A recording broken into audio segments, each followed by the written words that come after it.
Most people agree that we need to improve our economic system somehow. Yet we're also often keen to dismiss the ideas of capitalism's most famous and ambitious critic, Karl Marx. This isn't very surprising. In practice, his political and economic ideas have been used to design disastrously planned economies and nasty dictatorships. Nevertheless, we shouldn't reject Marx too quickly. We ought to see him as a guide whose diagnosis of capitalism's ills helps us to navigate towards a more promising future. Capitalism is going to have to be reformed, and Marx's analyses are going to be part of any answer. Marx was born in 1818 in Trier in Germany. Soon he became involved with the Communist Party, a tiny group of intellectuals advocating for the overthrow of the class system and the abolition of private property. He worked as a journalist and had to flee Germany, eventually settling in London. Marx wrote an enormous number of books and articles, sometimes with his friend Friedrich Engels. Mostly, Marx wrote about capitalism, the type of economy that dominates the Western world. It was, in his day, still getting going, and Marx was one of its most intelligent and perceptive critics. These were some of the problems he identified with it. Modern work is alienated. One of Marx's greatest insights is that work can be one of the sources of our greatest joys.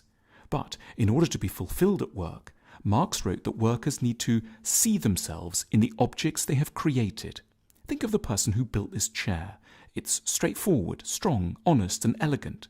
It's an example of how, at its best, labour offers us a chance to externalise what's good inside us. But this is increasingly rare in the modern world. Part of the problem is that modern work is incredibly specialised. Specialised jobs make the modern economy highly efficient, but they also mean that it's seldom possible for any one worker to derive a sense of the genuine contribution they might be making to the real needs of humanity. Marx argued that modern work leads to alienation, Entfremdung. In other words, a feeling of disconnection between what you do all day and who you feel you really are and what you think you'd ideally be able to contribute to existence. Modern work is insecure. Capitalism makes the human being utterly expendable, just one factor among others in the forces of production, and one that can ruthlessly be let go the minute that costs rise or savings can be made through technology. And yet, as Marx knew deep inside each of us, we don't want to be arbitrarily let go. We're terrified of being abandoned. Communism isn't just an economic theory. Understood emotionally, it expresses a deep-seated longing that we always have a place in the world's heart, that we will not be cast out.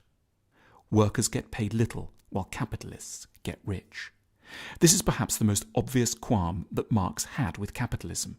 In particular, he believed that capitalists shrink the wages of the labourers as much as possible in order to skim off a wide profit margin. He called this primitive accumulation, ursprüngliche Akkumulation. Whereas capitalists see profit as a reward for ingenuity and technological talent, Marx was far more damning. Profit is simply theft, and what you're stealing is the talent and hard work of your workforce.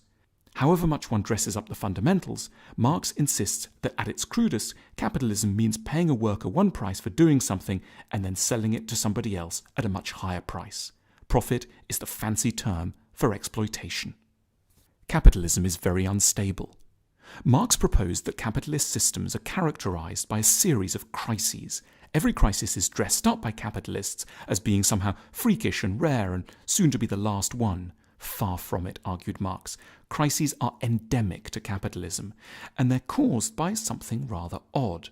The fact that we're able to produce too much, far more than anyone needs to consume. Capitalist crises are crises of abundance, rather than, as in the past, crises of shortage. Our factories and systems are so efficient, we could give everyone on this planet a car, a house, access to a decent school and a hospital. And that's what so enraged Marx, but also made him so hopeful too. Few of us actually need to work because the modern economy is so productive. But rather than seeing this need not to work as the freedom it is, we complain about it masochistically and describe it by a pejorative word, unemployment. We should call it freedom. There's so much unemployment for a good and deeply admirable reason, because we're so good at making things efficiently. We're not all needed at the coalface. But in that case, we should, thought Marx, make leisure admirable. We should redistribute the wealth of the massive corporations that make so much surplus money and give it to everyone. This is, in its own way, as beautiful a dream as Jesus' promise of heaven, but a good deal more realistic sounding. Capitalism is bad for capitalists. Marx didn't think that capitalists were evil. For example, he was acutely aware of the sorrows and secret agonies that lay behind bourgeois marriage. Marx argued that marriage was actually an extension of business, and that the bourgeois family was fraught with tension, oppression, and resentment, with people staying together not for love, but for financial reasons. Marx believed that the capitalist system forces everyone to put economic interests at the heart of their lives, so that they can no longer know deep, honest relationships. He called this psychological tendency commodity fetishism, Warenfetischismus, because it makes us value things that have no objective value. He wanted people to be freed from financial constraint so that they could, at last, start to make sensible, healthy choices in their relationships. The 20th century feminist answer to the oppression of women has been to argue that women should simply be able to go out to work. But Marx's answer was more subtle. This feminist insistence merely perpetuates human slavery. The point isn't that women should imitate the sufferings of their male colleagues. It's that men and women should have the permanent option to enjoy leisure. Why don't we all think a bit more like Marx? An important aspect of Marx's work is that he proposes that there's an insidious, subtle way in which the economic system colours the sort of ideas that we end up having. The economy generates what Marx termed an ideology. A capitalist society is one where most people, rich and poor, believe all sorts of things that are really just value judgments that relate back to the economic system. For example, that a person who doesn't work is worthless, that leisure beyond a few weeks a year is sinful, that more belongings will make us happier, and that worthwhile things and people will invariably make money.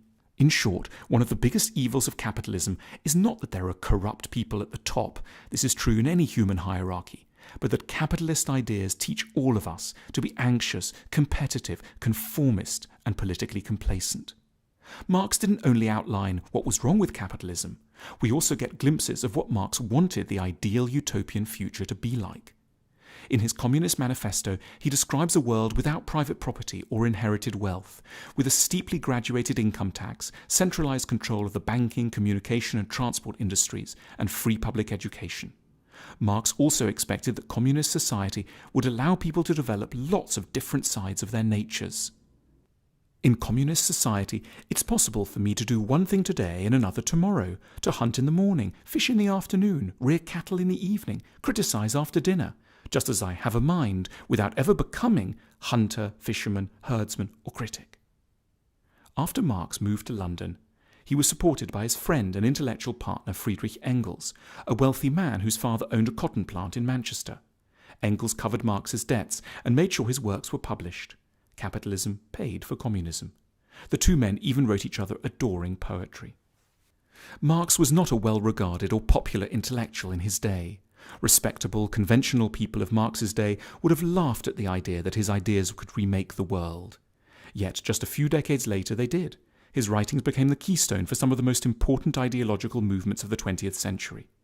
But Marx was like a brilliant doctor in the early days of medicine. He could recognize the nature of the disease, although he had no idea how to go about curing it.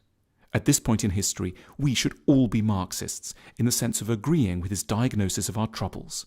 But we need to go out and find the cures that really will work. As Marx himself declared, and we deeply agree, philosophers until now have only interpreted the world in various ways. The point, however, is to change it.